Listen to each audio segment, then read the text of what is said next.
Sí, bueno, moi bo día. Antes de máis nada,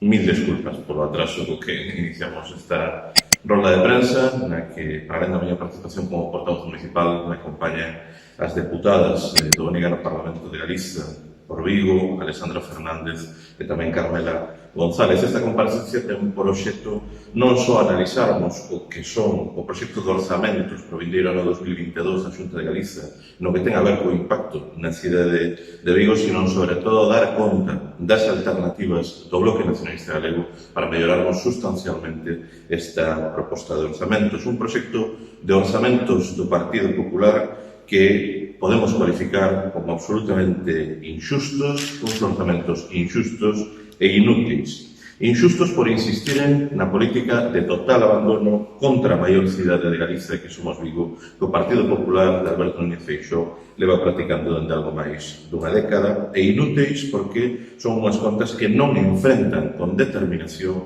os efectos derivados da crise social, laboral, productiva e comercial que provocou a pandemia.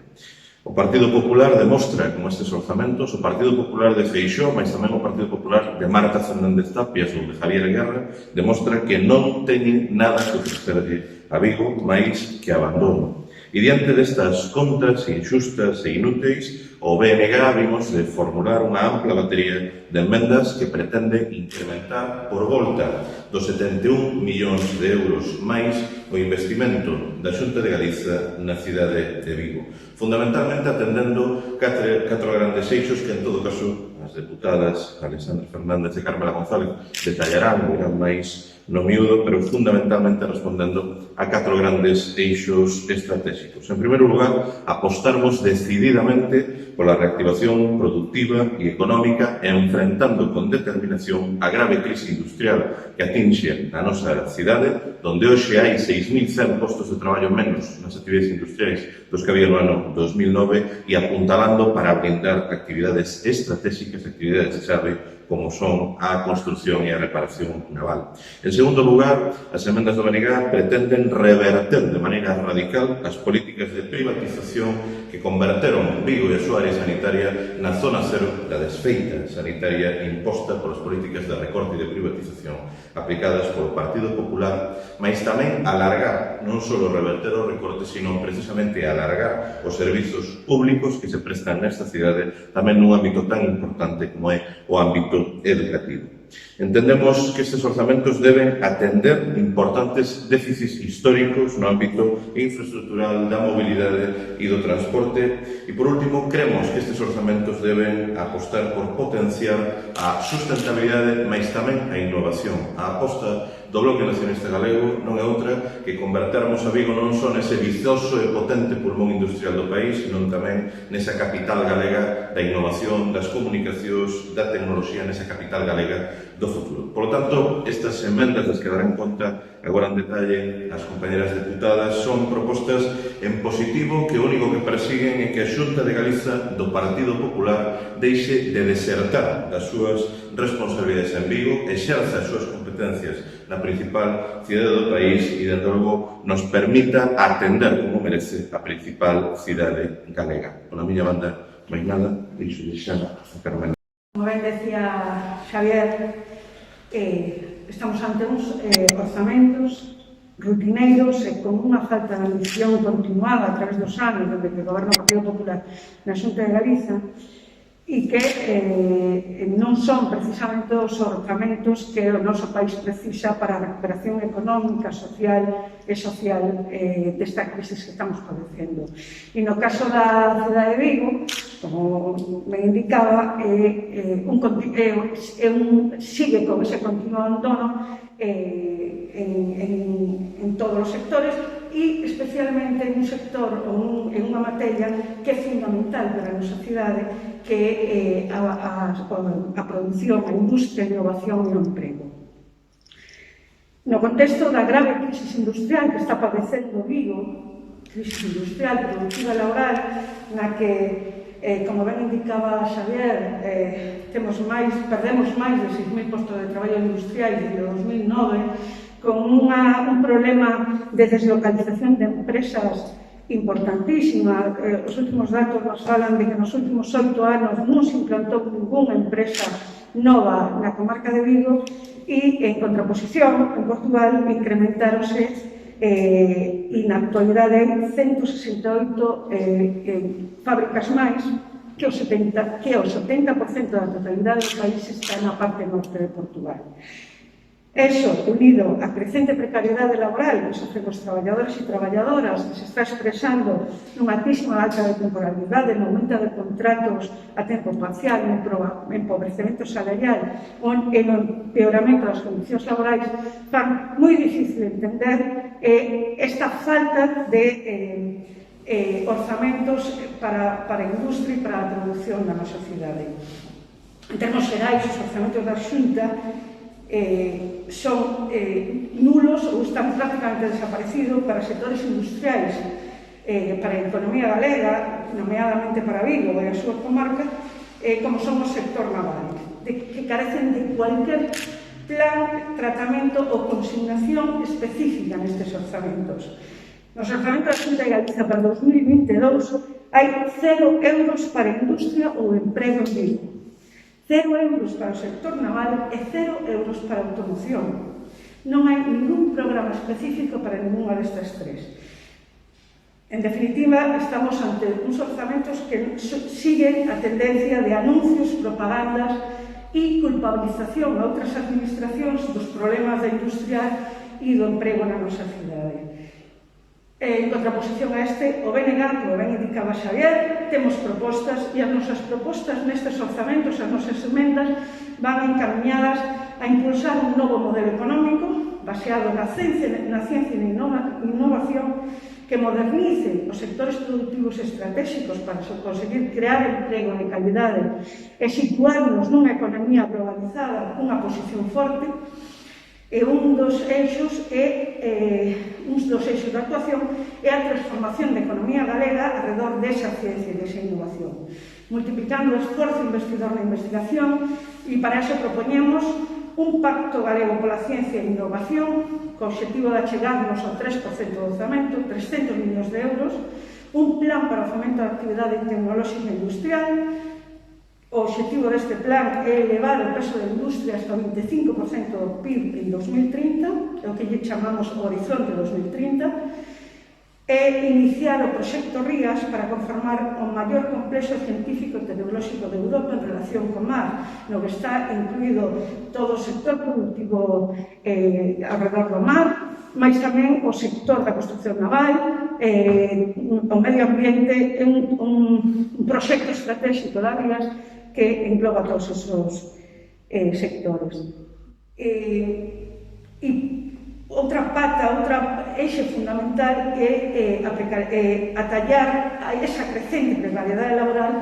que é a causa do aumento do empobrecemento da sociedade. E dentro do BNG propoñemos unha estrategia galega de emprego para 2025 con especial atención para as mulleres e a mocidade, porque precisamente son os colectivos máis castigados. E isto visualízase en Vigo con un plan comarcal de reindustrialización e un centro de reparación naval que van a estar incluídos dentro dese programa Horizonte 2030 de fomento da actividade tecnolóxica e industrial, con uns orzamentos do plan comarcal de 20 millóns de euros e para o centro de reparación naval de 10 millóns de euros,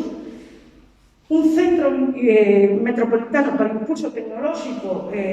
dentro dese plan galego pola ciencia e innovación dotado con 1 millón de euros, e incluir a Vigo como unha das cidades industriais, a cidade industrial de Galiza, dentro dese estrategia galega para o emprego, para recuperar o emprego na nosa cidade e a produción industrial. Como ben decía o noso concelleiro, o que vemos dentro do BNG é que temos unha delegada da Xunta máis preocupada nas súas leas internas no seu partido que polos problemas dos vigueses e das viguesas, unha delegada da Xunta e un goberno do Partido Popular que siga abandonando a Vigo e que non inclúe nos seus orzamentos un dos temas estratégicos para a nosa cidade, que é a recuperación industrial e o proceso productivo na nosa cidade. Grazas, paso a Bueno, primeiro que temos que denunciar é que estes orzamentos da Xunta son unha auténtica estafa, que por máis que repitan 50.000 veces que estes son uns orzamentos expansivos, non o son uns orzamentos que, se os actualizamos en función ao IPC, porque a vida está subindo moito, son 1.500 millóns de euros menos do orzamento de 2009. Por tanto, non vamos para diante, senón que imos para atrás. Por tanto, o primeiro que queremos denunciar é esta estafa. Ademais, hai que ter en conta que estes orzamentos contan cun 10% de fondos europeos, é dicir, que teñen a respiración asistida dos fondos europeos e nin así consiguen aumentar a inversión. E o que nos preocupa é que, a pesar de que hai esos fondos europeos, non se está pensando con unha visión estratégica. Cara onde imos dirixir esa inversión? A nós o que nos preocupa é que, ademais dunha estafa, aquí non se está pensando nin na xeración de hoxe, nin na xeración de mañá, que para quen tiña que ir estes orzamentos, para pensar nunha estrategia de futuro para este país e para esta cidade. O primeiro que temos que facer unha reflexión en torno ao que pasou coa pandemia e pensar estes orzamentos como unha oportunidade para sair reforzados, para corrixir as eivas que temos, en primeiro lugar, no ámbito económico, como ben se dixo, pois unha das cousas que miramos na pandemia é que aqueles países que tiñan unha aposta por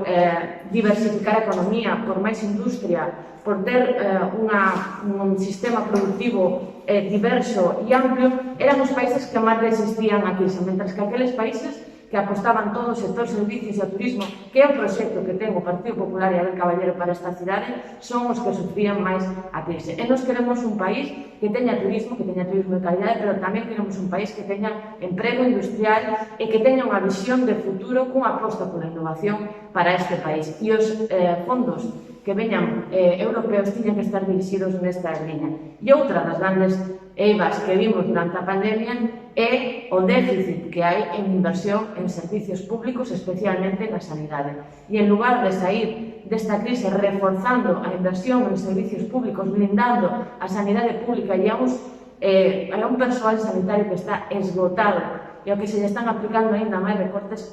non pode ser. Temos que camiñar na dirección contraria, que é a de cambiar a inercia da austeridade, cambiar as políticas de austericidio, que están provocando unha caída da sanidade pública, un empeoramento tamén da educación pública. No ámbito cultural hai un abandono absoluto por parte tanto da Xunta como do propio Concello, do sector cultural desta cidade, que é moi potente e moi vizoso, pero que non conta co apoio. Por tanto, presentamos unha serie de medidas, de propostas, de enmendas, tanto no plano económico que xa relatou a miña compañera, como neste plano, que é blindar os servicios públicos e garantizar unhas mellores condicións de vida para os vigueses e para as viguesas. En primeiro lugar, quero centrarme na cuestión das infraestructuras, porque entendemos que o deseño da área metropolitana é unha cuestión fundamental precisamente para ter unha visión estratégica de futuro para esta cidade. Necesitamos un plan territorial integrado para a área metropolitana de Vigo, por iso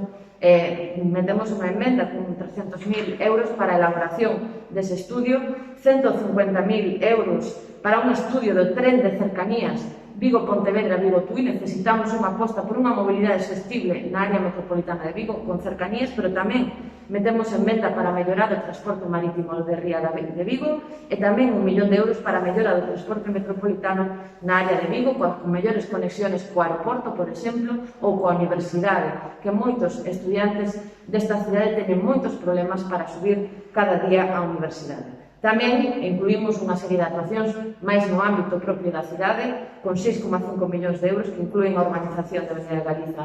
de Enteis, o túnel de Xulián Estevez ou o proxecto de prolongar o túnel de Beiramar ata a Rúa Coruña. Tamén apostamos por que as infraestructuras sirvan para pensar en clave dun futuro máis verde e máis sostible. E hai que mellorar a xestión do ciclo da auga, mellorar a rede de abastecemento da auga en Vigo e tamén unha regeneración integral da ría de Vigo, que suman en total nas emendas 5 millóns de euros. Tamén apostamos pola rehabilitación como modelo sostible de cidade, na que incluímos unha partida de 1,5 millóns de euros para a rehabilitación de centros históricos, entre os que se inclúen o Centro Histórico de Vigo e o de Bouzas. E agora quería determe especialmente na cuestión sanitaria, porque é moi sangrante o que estamos vendo, un desmantelamento da atención primaria, cando máis había que reforzalo, están aproveitando para desmantelala e obrigarnos a ir á sanidade privada e non podemos aceptalo. O Partido Popular está celebrando que se destinen 200 millóns de euros de diñeiro público cada ano a encher os petos da concesionaria privada titular do Hospital Álvaro Cunqueiro e da dirección privada de Povisa. Non queremos un modelo de privatización da sanidade en Vigo. Queremos un hospital 100% público, por eso metemos unha emenda de 37 millóns de euros para o rescate do hospital de Vigo para que sexa de xestión pública e tamén medio millón de euros para que se inicien as actuacións para incorporar o Hospital Povisa dentro do sistema público. Tamén incluímos 3 millóns de euros para reforzar a atención primaria especificamente en Vigo, ademais do Plan Xeral de Mellora da Atención Primaria a nivel de país. Hai unha partida, unha emenda de 3 millóns de euros para crear o punto de atención continuada en Teis, en Navia e Colla, e para mellorar o centro de saúde de Bouzas, que, como sabemos, aí se inaugurou un contentor, pero está baleiro de persoal, e o que se necesita é máis persoal na sanidade. E tamén 300.000 euros para acondicionamento do entorno do Hospital de Vigo. En cuanto a educación, o que estamos vendo é un ciclo de movilización na nosa cidade polo empeoramento e pola precarización e disminución da plantilla do profesorado. Baixou